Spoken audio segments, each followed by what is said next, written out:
Angels hosting the Mariners, and the Mariners are minus 115 on the money line. The Angels are minus 102. The only thing that's really moved is the over-under, falling from 8.5 to 8. Some casinos, a very few amount, have them at 8.5.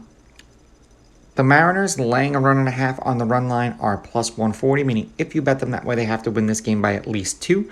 And the Angels getting a run and a half on the run line are minus 166, meaning if you bet them that way and they win this game outright, you win. They lose by 1, you win. Castillo has pitched twice against the Angels so far this year. 5 2/3, no runs, no earned. They won that game 11-2. He struck out 6. And then 6 innings, 5 runs, 3 of which were earned. They lost that game 5-4. That was in LA, and he struck out 10 in that game. They are 4-6 as a team in his last 10 appearances. He's averaging 6 innings pitched and 6.7 strikeouts per game in those games. In his last 5 games overall, the Mariners are 2-3.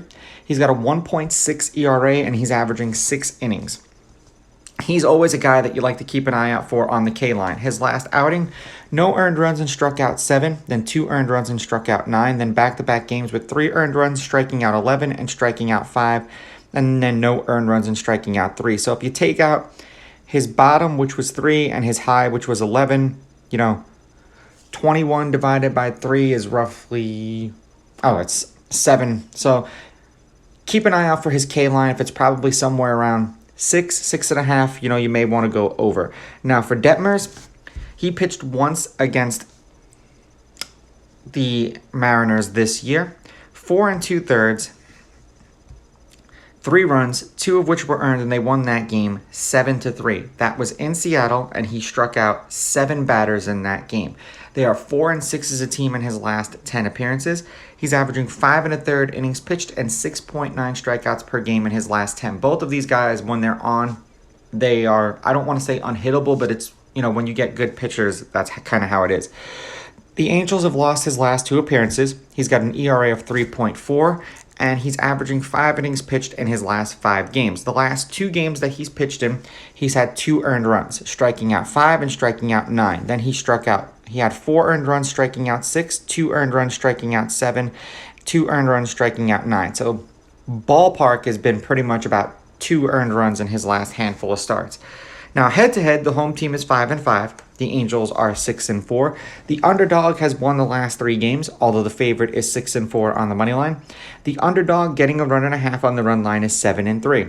There have been 3 one-run games in their last 10 meetings, including 2 out of the last 5 that they played against each other. The over is 5-4-1, and the over 8 specifically is 5-3-2, and that's probably why people bet at 8.5. They bet the under to get rid of that half a run, because now if the game lands on 8, you win.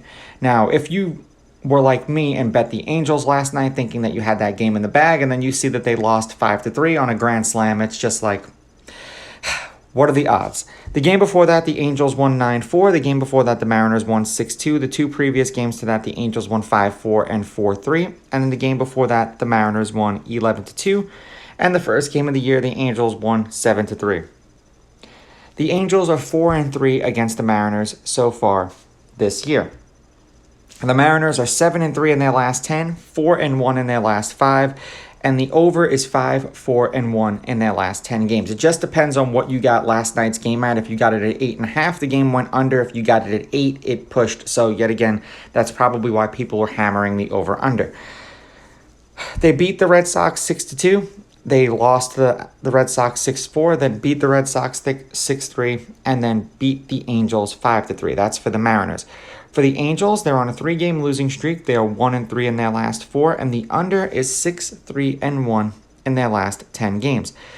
Beating the Braves 4-1, then losing 5-1 and 12-5 to the Braves, and then losing to the Mariners 5-3. I keep picking against Castillo, and it keeps coming back to bite me in the ass. And Detmers is another one. I keep picking with him, and he keeps losing. So this is going to be a battle of which pitcher is going to screw me in this game. I'm going to take the Mariners in this one. I'm going to take the Mariners with the money line. I'm going to take the Mariners laying the runs, and I'm going to go over because seemingly when these two teams play each other, and even when these two pitchers have pitched against the opposing team, there's been at least 9 runs scored. These are just my picks. If you disagree, please go with your gut, and please bet responsibly.